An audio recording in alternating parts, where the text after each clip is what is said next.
युद्ध वर्णन में विभिन्न जनपदों और स्थानों का उल्लेख।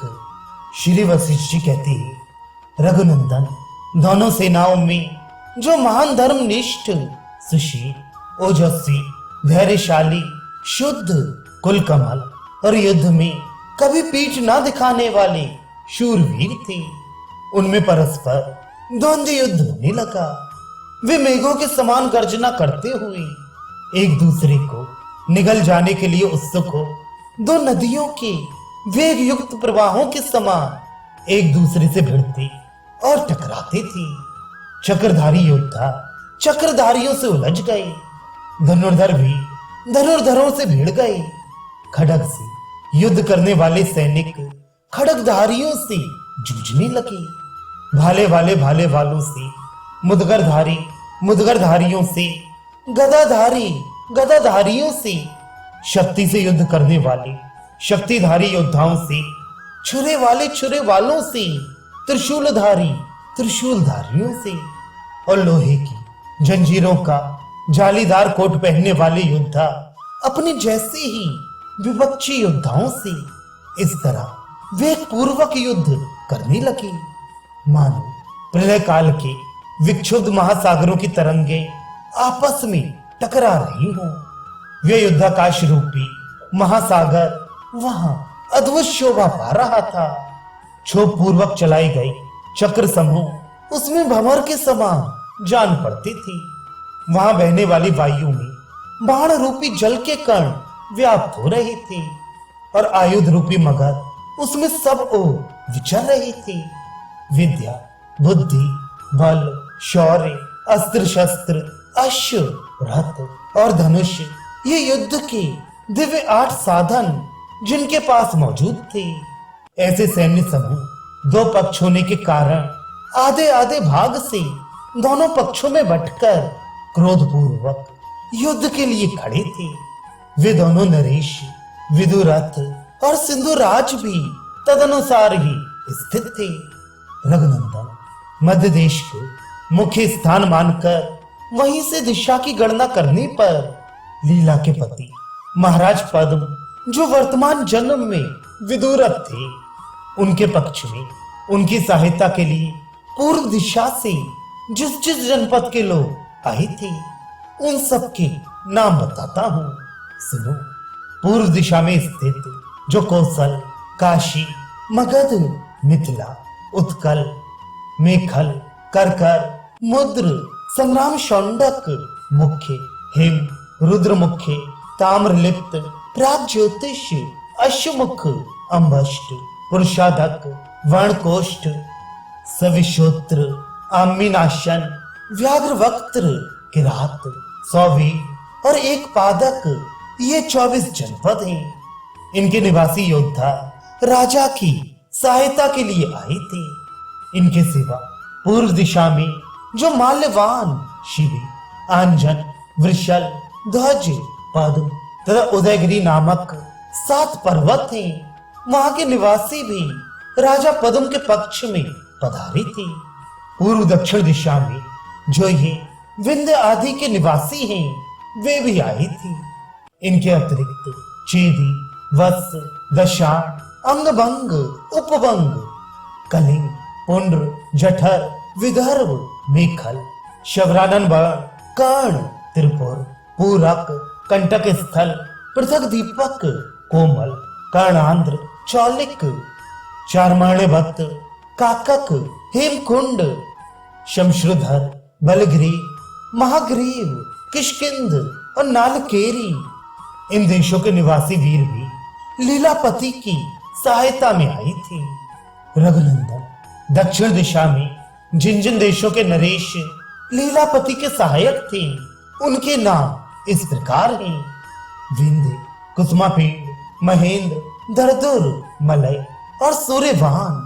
इन 6 पर्वतों के आसपास जो समृद्धशाली गणतंत्र राज्य थे, वहां के सैनिक भी वहां पधारे थे। इनके सिवा अवंती और शामवती नाम से विख्यात देश दशपुर, कथाचक्रार, ईशिक, आतुर, कच्छप, वनवासोपगिरी, भद्रगिरी, नागर दंडक, गणराष्ट्र, निराष्ट्र, सहा, शैवऋषमुख, करकोट, बनबिंबल, पंपा निवासी, कैरक, कर्कवीरक, स्वेरिक, यासिक, धर्मपत्तन, पंजिक, काशिक, तृणखल्लूल, याद, ताम्रपर्णक, गोनर्द, कनक, दीनपत्तन, मामक, ताम्रिक, दंभर, अकीर्णक, सहकार, एणक, वैतुंडक, तुम्बबनाल, अजिनद्वीप, कर्णिक,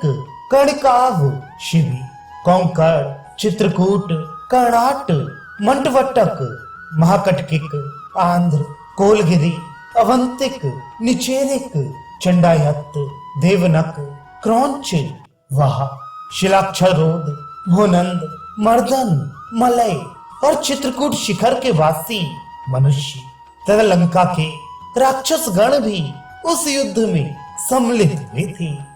अब पश्चिम दक्षिण दिशा के देश बताए जाते हैं जहां के निवासी लीलापति के सहायक थे।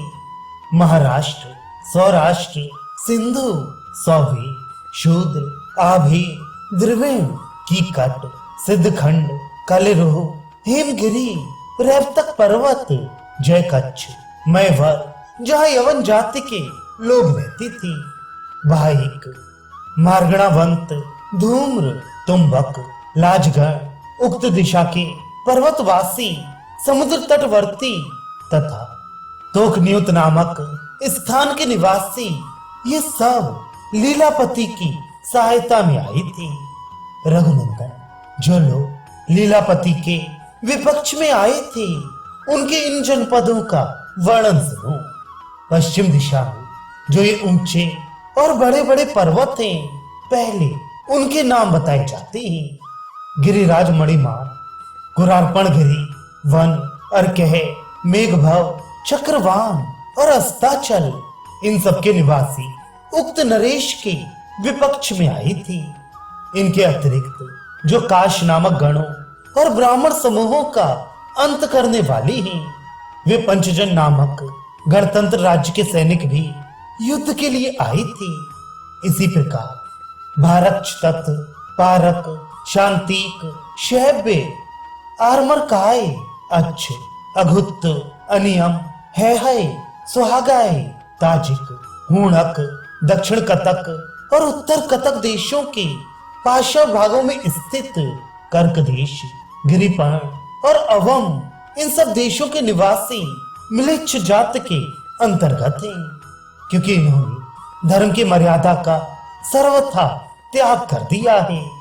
ये सभी राजा विदुरथ के विपक्ष में आई थी। तदनंतर 200 योजन तक की भूमि जनपदों से रहित है। तत्पश्चात महेंद्र पर्वत है, जिसकी भूमि में मोती और मणियों की अधिकता है। उसके बाद अश्वगिरी है, जो सैकड़ों पर्वतों से युक्त है। उससे आगे भयंकर महासागर है, जिसके तट पर पार्यात्र नामक पर्वत है। इन सब स्थानों के निवासी सिंधु राज की ओर से युद्ध करने आई थी। पश्चिमोत्तर दिशा में पर्वतीय प्रदेश के भीतर वेणुपति और नरपति नामक देश हैं, जहां अनेक प्रकार के उत्सव होते रहते हैं। इनके सिवा जो फलगुणक, मांडव्य, अनेक नेत्रक, पुरकुंद, पार, भानुमंडल, भावन, वन में नलिन, दीर्घ, जहाँ के निवासियों के केश, अंग और भुजाएं बड़ी होती हैं। रंक, स्तनिक, गुरहु और लुहु नाम वाले देश हैं। उनके निवासी भी सिंधु राज की ओर से आई थी।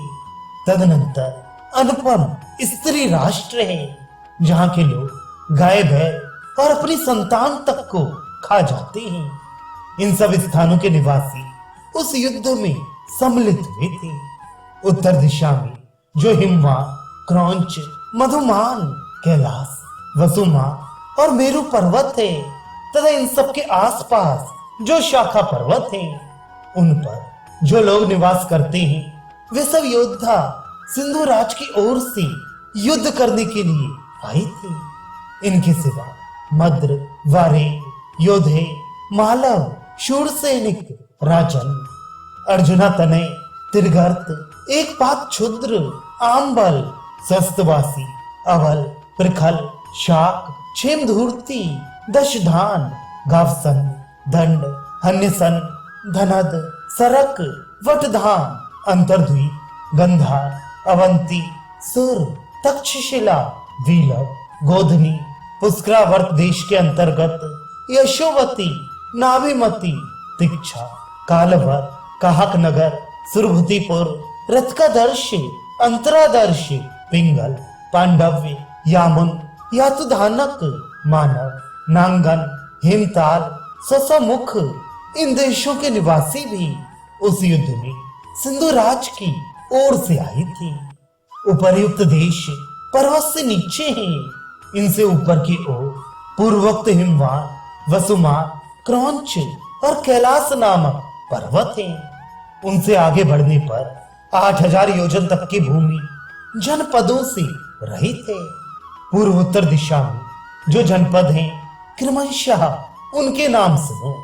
कालू ब्रह्मपुत्र कोड़िद खदिन मालव रंध्र राज्य वन राष्ट्र केडवस्त सिंहपुत्र वामन सावाकत चापल वह कामिल धरत अभिशासद जारवाक पलोल कुवी कौतुक किरात यामोपात और दीन नामक जनपद हैं। इन सबके निवासी युद्ध के लिए आई थी। इससे आगे ईशान कोण में स्वर्णमयी भूमि है। उससे आगे अत्यंत शोभाशाली देव स्थलीय उपवन की भूमि है। तत्पश्चात गंधर्व राज विश्वावसु का उत्तम मंदिर है। उससे आगे कैलाश भूमि है। उससे भी आगे मंजुवन नामक पर्वत है, जहाँ की भूमि विद्याधरों और देवताओं के विमान के समान है।